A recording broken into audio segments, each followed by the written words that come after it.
Seorang miliarder wanita secara tak terduga terlibat hubungan dengan pria muda. Tak disangka, wanita tersebut langsung kena. Dia tidak percaya ada penembak jitu seperti itu di dunia ini. Maka diam-diam pergi ke rumah sakit untuk pemeriksaan. Tak disangka ternyata didiagnosis hamil. Hal ini membuatnya, yang masih sendiri, terkejut. Segera bertanya kepada dokter apakah ini benar. Dokter mengatakan bahwa dia sudah hamil 2 minggu.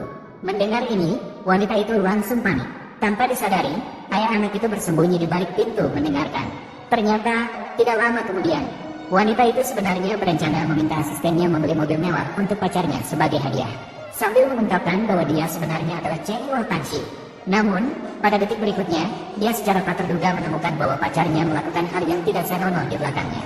Ekspresi pacarnya langsung membuatnya merasa sangat jijik. Dengan hati hancur, dia sendirian pergi ke bar.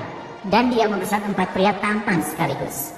Ketika keempat pria tampan itu mendekatinya, wanita itu tiba-tiba muncul pikiran jahat.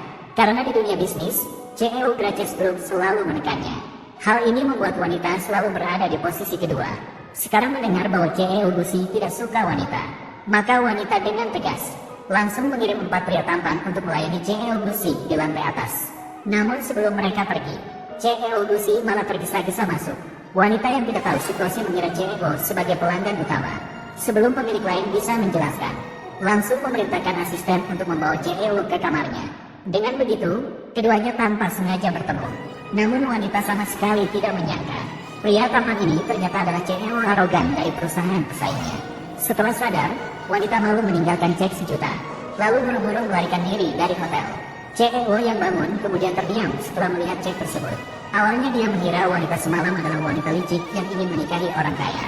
Namun ketika melihat nama di cek tersebut, dia langsung mengerti segalanya. Ternyata perusahaan CEO dan perusahaan wanita selalu bersaing. Maka CEO dengan alami menganggap bahwa wanita melakukan hal itu untuk bersaing dengan dirinya. Dan dia bertekad untuk melawan wanita tersebut. Saat wanita bersiap-siap untuk mengikuti lelang, tiba-tiba melihat cermin ajaib pria dari malam sebelumnya juga ada di sini. Apakah dia? Siapa itu? Apakah dia? Kenapa dia tidak pergi? Jangan mendekat. Ada apa denganmu? Bisakah kamu menerima cek ini? Dia mengikuti kamu sampai ke sini. Kamu tidak tahu siapa saya. Wanita tidak peduli siapa dia, tapi malah memberikan selembar cek kepada direktur. Memperingatkan direktur untuk segera pergi dari sini. Kemudian berbalik dan pergi kelelang dengan asistennya. Direktur memandang cek di tangannya dengan wajah bingung. Mengira wanita pura-pura tidak mengenalinya. Untuk mencari tahu apa yang sedang dimainkan wanita, direktur memerintahkan asistennya untuk pergi menggantikannya dalam lelang. Dia sendiri membawa cek wanita untuk memamerkan kepada sahabat baiknya. Hanya selembar cek 1 juta. Apa bagusnya itu? Kamu tidak mengerti ini, kan?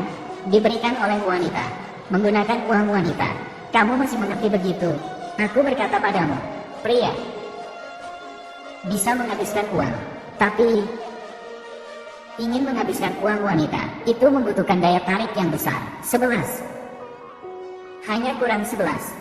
Adik Jiangxi lagi ditemukan oleh Gusi. Ketika aku bertemu dengan CEO ini, aku pasti tidak akan memaafkannya. Apakah menurutmu CEO Gusi sangat jelek? Itulah mengapa dia tidak pernah muncul di publik. Pasti sangat jelek. Selain memiliki orientasi seksual yang tidak jelas, pasti masih ada rahasia lain.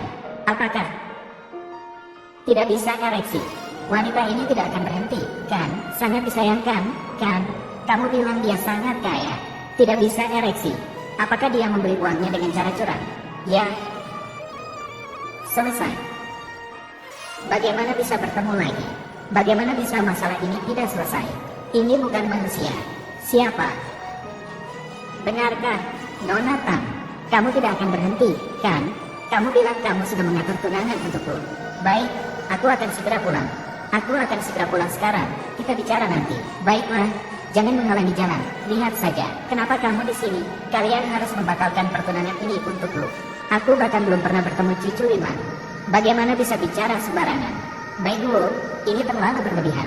Aku sudah dewasa. Bagaimana bisa ada masalah saat mencari pasangan? Sun Wukong. Orang ini adalah pilihan kita, aku dan ibumu. Melalui hubungan yang kuat, barulah dipilih orang yang paling cocok untukmu. Ini adalah takdir yang